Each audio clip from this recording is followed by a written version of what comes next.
네, 알겠습니다. 와, 작가님 책에 대해서 이렇게 이야기해봤는데요. 와, 시간이 너무 금방 갔다. 네. 그 작가님 이제 그 IT나 이런 기술 쪽 전문가시니까 제가 개인적으로 궁금한 건데 예. 그 최근에 그 우크라이나 전쟁에서도요 이런 신기술에 대해서 신기술이 엄청 많이 활용하고 있다고 하더라고요. 네. 뭐 예를 들어서 뭐 드론 같은 거, 네. 그 러시아가 그 생각보다 고전하고 있는 이유 중에 하나가 드론뿐만 아니라 이런 첨단 이런 장비들로 네. 어디에 있는지 군을 다 파악한 다음에 이제 뭐 공격을 하고 그런다 그러더라고요. 네. 이런 그 이제 앰비언트뿐만 아니라 이런 미래 기술들이 이런 네. 전쟁이나 이런 데도 많이 우크라이나 전쟁뿐만 아니라 많이 활용될 것 같은데 네. 혹시 이런 거에 대한 정보를 좀 아는 이야기 있으면 좀 들려주시겠어요? 예, 사실은 이제 그 우크라이나 쪽에 관련해서는 제가 많이 아는 바는 없는데요. 이제 잘 알려진 게 아까 말씀하신 것처럼 이제 드론 쪽이고요. 뭐 드론이 이제 단순하게 우리는 이렇게 막 조정을 해서 카메라 보고 여기다 폭탄 떨어뜨리자 이런 애들도 있지만 거기에 카메라 비전 기술이 들어갑니다. 그래서 카메라 비전 기술이 그 탱크를 인식을 하는 거죠. 네, 자동으로 다 예, 예. 그래서 이제 딱 날려 보내면 지가 날아가다가 탱크를 인식하면은 그냥 자폭을 하는 거죠. 예, 뭐 이런 기술이 사실 대표적인 이제 첨단 기술을 쓰는 거고요.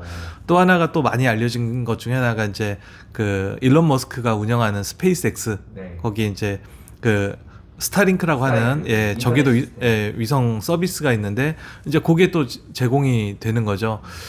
제공이 돼서 사실은 이제 우크라이나 같은 경우는 이제 러시아 폭격에 의해서 뭐 기간 인프라 뭐 통신망이나 이런 것들도 많이 이렇게 파괴가 됐지만 부대별로 다 통신 장치들을 가지고 있으니까 어쨌든 간에 이제 소통이 되면서 전쟁을 할 수 있게 되는 뭐 그 정도만 말씀드리겠습니다. 맞습니다. 네. 전쟁에서 그 소통, 통신이 정말 중요하다고 그렇죠. 하더라고요. 그래서 그 스타링크를 이번에 일론 머스크가 무료로 개방했었잖아요. 물론 네네. 얼마 전에 뭐 미국 정부한테 돈을 달라고 얘기를 하긴 했지만, 예. 근데 그 통신 기술이 정말 얼마나 중요한지 이번 전쟁에서 많이 그 이제 보여지고 있다고 하더라고요. 네. 그리고 사실은 이제 그 기술이 저는 그 이제 그 스타링크에 주목을 하는 게 앞으로 이제 지금 뭐 5G 시대라고 하잖아요. 근데 사실 저는 5G 시대에 대해서도 굉장히 부정적으로 봤거든요.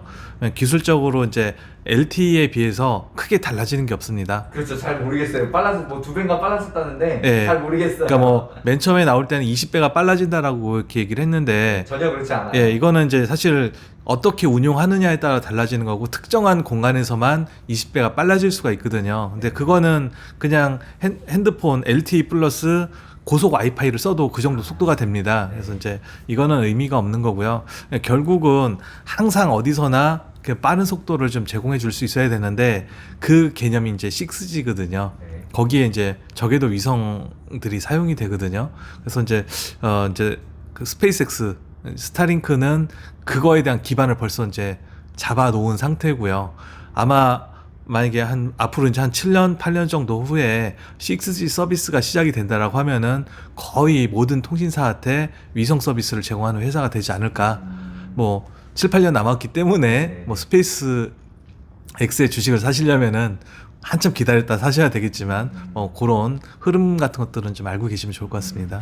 저 갑자기 생각난 얘기인데 네. 그 제 친구 중에 이제 그 SK에 다니는 친구가 있어요. 네. 통신사잖아요. 네. 그 자기네 회사 서버실에서 서버 관리하는 친구인데 서버실에서 와이파이 그 대형 2대만 키면요 중국 청도까지 와이파이가 된다 그러더라고요. 와이파이가요? 네네. 그러니까 그 무선 통신 자기네끼리 쓸 수 있는 통신이. 그거는 네네. 아마 이제 단파 시스템일 것 같고요. 네네. 예. 그래서 근데 이거를 일부러 안 까는 이유가 우리 계속 데이터 장사를 해야 되기 때문에 안 네. 까는 거라고 그러더라고요. 뭐 그런 얘기를 들었었어요. 네, 알겠습니다. 네, 작가님, 책하고 이런 미래 기술에 대한 이야기 너무 재미있게 잘 들었습니다. 네. 이제 개인적으로 궁금한 것도 여쭤볼까 하는데, 작가님 어떻게 해서 IT 기술 분야의 전문가가 되셨는지, 네. 그 또 공부도 많이 이 분야에서 하셨을 거 아니에요. 어떤 공부하셨고 또 언제부터 이런 것들 관심을 가지게 되셨는지, 어떻게 살아오셨는지, 이렇게 살아오신 이야기 부탁드려요. 예. 네, 인간적인 이야기. 네. 저는 사실은 좀 이제 저희 때 이게 너무 옛날 얘기인데요. 네. 이제 저희 때는 어렸을 때 그 이제 삼석 라디오라고 해서 무슨 얘기인지 잘 모르시겠죠? 죄송합니다. 모르겠습니다. 예. 삼석 라디오요? 예, 삼석이라는 게 그 트랜지스터라는 건 혹시 아시나요? 네. 중학교 때 그 기술 시간에 조립해 본 것 같아요. 라디오 네. 조립하는 거. 네. 그 트랜지스터가 3개 있는 라디오가 삼석 라디오라고 하는 겁니다. 뭔지 알 것 같아요. 예, 그런 걸 이렇게 부품 꼽고 이렇게 납땜질해서 라디오를 만들고 하는 해봤어요. 네. 네, 해봤어요. 네. 그런 것들을 이제 저는 이제 초등학교 4학년 때부터 이렇게 하게 됐거든요. 네. 그래서 이제 뭐 그런 거를 어려서부터 이제 만들고 뭐 그거 가지고 라디오 만들다 보니까 이제 별의별 걸 만들어 보게 되죠. 예를 들어서 전기 충격기도 만들어서 막 네. 친구들 놀래키기도 하고 금속 탐지기도 만들어서 막 이렇게 학교 옛날에는 다 씨름 있는 모래판이 있었거든요. 학교에. 거기 이렇게 막 하면서 이제 동전도 좀 찾고 막 그런 것들을 하다 보니까 당연히 이제 대학은 이제 전자공학과 네. 쪽으로 가게 됐고요. 그래서 이제 전자공학과를 진학을 했는데 전자공학과에서는 굉장히 다양한 것들을 배웁니다. 뭐 반도체부터 시작을 해서 통신 뭐 이렇게 전자파 막 그런 거 다양한 걸 배우는데 저는 이제 네트워크 쪽에 꽂히게 됐습니다. 네. 그 당시에 이제 흔히 얘기하는 PC 통신이 막 이렇게 본격적으로 이제 천리안 시대구나. 예, 그렇죠. 천리안 하이텔 시대인데 그래서 이제 뭐 다양한 것들을 배웠는데 통신 쪽에 이제 관심을 갖게 돼서 대학원을 이제 광주에 있는 과학기술원 이제 G스트라고 얘기를 하거든요. 거기로 가서 이제 통신 쪽을 이제 전공을 하게 됐습니다. 그래서 이제 지금 인터넷 통신 쪽에 대한 공부를 좀 하게 됐고요.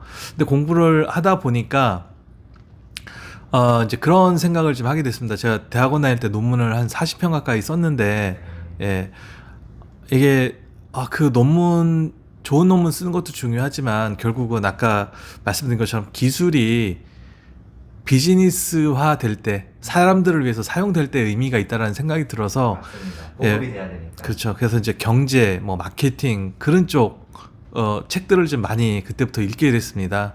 그러다 보니까 이제 사회에 나와서도 보통은 뭐 연구소를 가거나 아니면 뭐 이제 전 이제 박사학위까지 받았는데 그런 분들은 뭐 대학교 교수를 하려고 이제 그렇게 생각을 하시는데 저는 오히려 그냥 그 뭐 통신 IT 회사에 가서 사업을 담당하는 그런 일들을 좀 많이 하게 됐고요.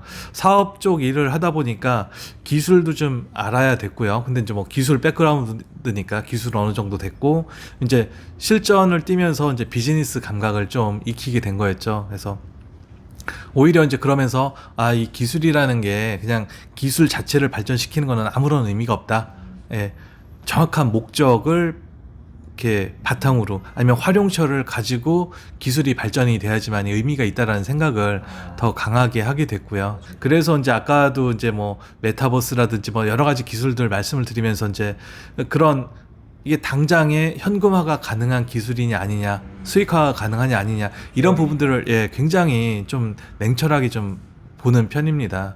예, 뭐 이제 그렇게 하다 보니까 이제 결국은 또 그러면서 이제 또 이제 그 직장 생활을 하면서 이제 개인적으로는 이제 스마트폰을 좀 일찍 접했거든요. 그러니까 한 2007년 아이폰 나온 그 시점 비슷하게 접하게 됐는데 그 당시 이제 그걸 쓰다 보니까 그 당시에 이제 통신이 이제 2G가 대부분이었거든요. 인터넷도 가능하긴 했는데 속도도 너무 느렸고요. 그랬죠.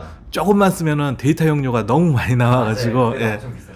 그래서 그때 관심을 갖게 된 게 와이파이였습니다. 그래서 이거 와이파이를 쓰면 좋은데 와이파이가 우리 집에도 있고 뭐 어디 다른데 군데군데 있는데 그때그때 막 이렇게 바꿔서 써야 되는 게 너무 불편하더라고요.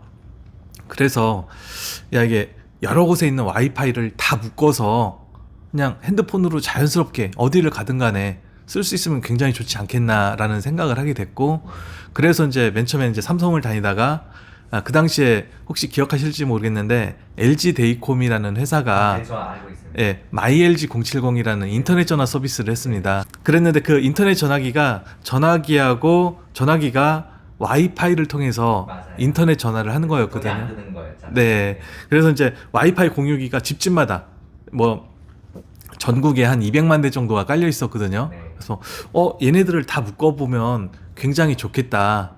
그런 이제 생각을 하게 돼서 이제 LG 플러스에서는 이제 그 와이파이 서비스도 좀 만들어서 해봤고요. 네. 뭐 그거 가지고 이제 또 광고 서비스도 해봤고 뭐 그다음에 이제 LTE가 딱 론칭된 다음부터는 우리 와이브로 에그라는 게 옛날에 네, 있었었는데 맞아요. 이거 들고 예, 들고 다니면서 와이 도로 어디든 쓸 수 있는 거. 예, 네. 들고 다니면서 이제 와이파이를 만들어 주는 거죠. 네, 에그 예. 충전하고. 예. 네, 근데 이제 LTE 에그라는 게 나왔습니다. 그래서 이제 그 LTE 에그 서비스를 했는데 주로 했던 게 이제 우리 해외여행 이제 막 가기 시작하잖아요. 네. 뭐 일본이나 중국 같은 데 여행할 때 뭐 와이파이 도시락 이런 것들을 빌려서 가거든요. 네. 그래서 막 일행들이 그걸 공유를 하잖아요. 네, 맞아요. 예, 아끼려고. 맞아요. 근데 그거하고 똑같은 모델을 반대로 했습니다. 일본 애들, 중국 애들, 미국 애들이 우리나라에 올 때 그 LTE 에그를 빌려 가게끔 한 겁니다. 아, 네. 예, 물론 KT에서도 와이브로 에그를 이렇게 대여를 해줬는데 맞아요. 걔는 속도가 너무 느린 거예요. 네네. 예, 근데 LTE 에그는 너무 빠르니까 맞아요. 사람들이 좋아한 거죠. 그래서 이제 엄청 신기할 거예요. 그렇죠. 예, 그래서 이제 그 당시에 이제 그걸로 이제 사업 이제 재밌게 하다가 좀 이제 인간적인 측면 때문에 네. 그러니까 저는 사실 이제 굉장히 열심히 이제 직장 생활을 하다 보니까 뭐 아침에 그 집에서 저는 그 당시에 이제 집이 수지였거든요. 네. 예. 그럼 LG 플러스는 이제 본사가 서울역 앞에 네. 이렇게 후암 삼거리 쪽이었는데 네네. 막히는 시간을 피해서 이제 출퇴근을 하려고 네. 아침에 한 6시 전에 버스를 탔고요. 그리고 이제 밤중에는 뭐 한 9시 정도에 퇴근하면 집에 11시경에 도착을 했거든요. 집에 가면 뻗어 죽겠네요. 네. 얼마 시간이 없는 거죠. 그렇죠. 네. 예. 이제 그런 식으로 이제 직장 생활을 하다 보니까 이제 좀 직장 생활에 대한 회의, 그 다음에 이제 또 회사 생활 하다 보면 사람 간에 좀 그런 것들 있죠. 네. 예. 그래서 야, 회사 그만두고 좀 책 쓰면서 그 당시에 이제 제가 했던 일들이 사물 인터넷 관련된 일들이라서 네. 사물 인터넷 관련된 책을 쓰면서 이제 이게 독립을 하게 됐고요. 뭐 그 다음에 이제 또 우연히 기회가 돼서 부산대학교에서 한 1년 반, 순천향대학교에서 5년 해서 한 6년 반 정도 학교에서 이제 교수 생활도 했고 아, 네. 그러다 이제 코로나가 딱 터지면서 음, 이제 코로나가 터지니까 원격 강의를 해야 되잖아요. 예, 그런데 이제 그게 효과적인 측면에서 굉장히 떨어지더라고요. 뭐 강의하는 사람들도 힘들었지만 그 수업을 듣는 사람들도 힘드니까 또 이제 제가 있었던 학교에서는 학생들 화면을 다 끄게 해놨거든요. 네. 화면을 끄니까 강의하시는 분들은 50개의 검은 화면을 보면서 강의를 해야 되는 거예요. 맞아요. 힘들죠. 예. 그래서 그냥 허공에 대고 계속 떠들어야 되니까. 그래서 저는 이제 그 당시에 학교에서 강의도 했지만 기업에 자문도 하고 강의도 하고 그래서 그래 학교 그만두고 그냥 전문적으로 이제 기업 쪽과 한번 같이 일을 해보자라고 해서 이제 2020년을 마지막으로 나오게 됐습니다.